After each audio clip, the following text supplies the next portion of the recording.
मुंबई की लोकल ट्रेनें दौड़ रही थी। प्लेटफॉर्म पर भीड़ थी, शोर था, धक्का-मुक्की थी, लेकिन उस शोर के बीच एक आदमी था जो बिल्कुल शांत था। नाम था अर्जुन।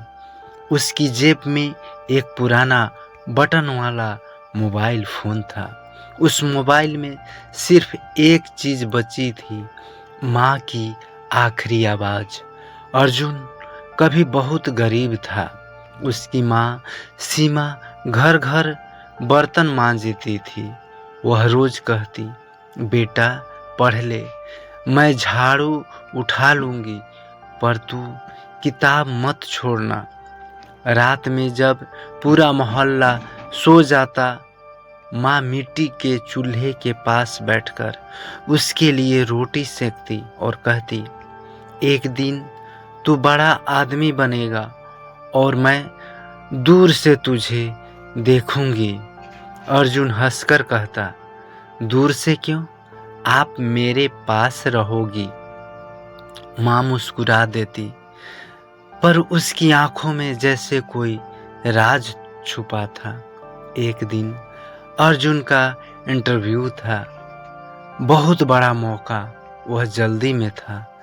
फोन बजा, माँ कॉलिंग पर थी। उसने सोचा इंटरव्यू के बाद बात कर लूँगा। फ़ोन काट दिया। इंटरव्यू ख़त्म हुआ। अर्जुन खुश था, उसे नौकरी मिल गई थी। वह दौड़ता हुआ घर पहुँचा, लेकिन घर के बाहर भीड़ थी। किसी ने धीरे से कहा, अर्जुन तुम्हारी माँ अब इस दुनिया में नहीं रही। वह अंदर भागा। माँ जमीन पर थी, दिल का दौरा पड़ा था। पड़ोसन बोली, मरने से पहले एक बार तुम्हें पुकार रही थी। अर्जुन के हाथ से मोबाइल गिर गया। उसने कॉल लॉग खोला, माँ की आखिरी कॉल थी। उस दिन से उसने उस नंबर को कभी डिलीट नहीं किया। साल बीत गए। अर्जुन अब बड़ी कंपनी में था, बड़ी गाड़ी, बड़ा घर, सब कुछ था, लेकिन हर साल अपनी माँ की बरसी पर वह पुरानी रिकॉर्डिंग सुनता। बेटा खाना खा लेना, देर मत करना, और हाँ, मैं तुम पर गर्व करती हूँ। हर बार उसकी आंखें भर आती। एक रात ऑफिस से लौटते समय सड़क किनारे 10 साल का बच्चा चाय बेच रहा था। अर्जुन ने पूछा, स्कूल नहीं जाते? बच्चा बोला, माँ बीमार है, दवा के पैसे चाहिए। अर्जुन का दिल कांप गया। उसे अपना बचपन याद आ गया। वह उस बच्चे के घर गया।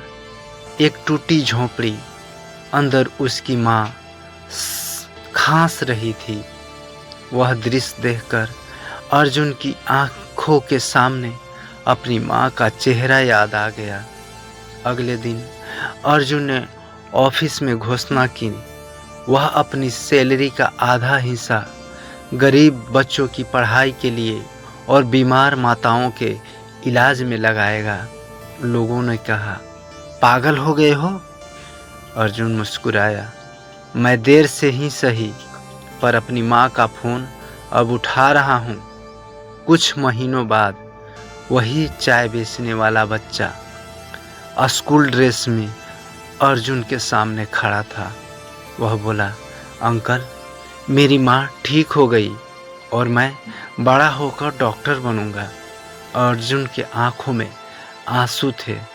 उसने आसमान की तरफ देखा और धीरे से कहा, माँ इस बार मैंने कॉल मिस नहीं की। हवा चली, जैसे किसी ने आशीर्वाद दिया हो। रात को अर्जुन ने फिर वही रिकॉर्डिंग चलाई, मैं तुम पर गर्व करती हूँ।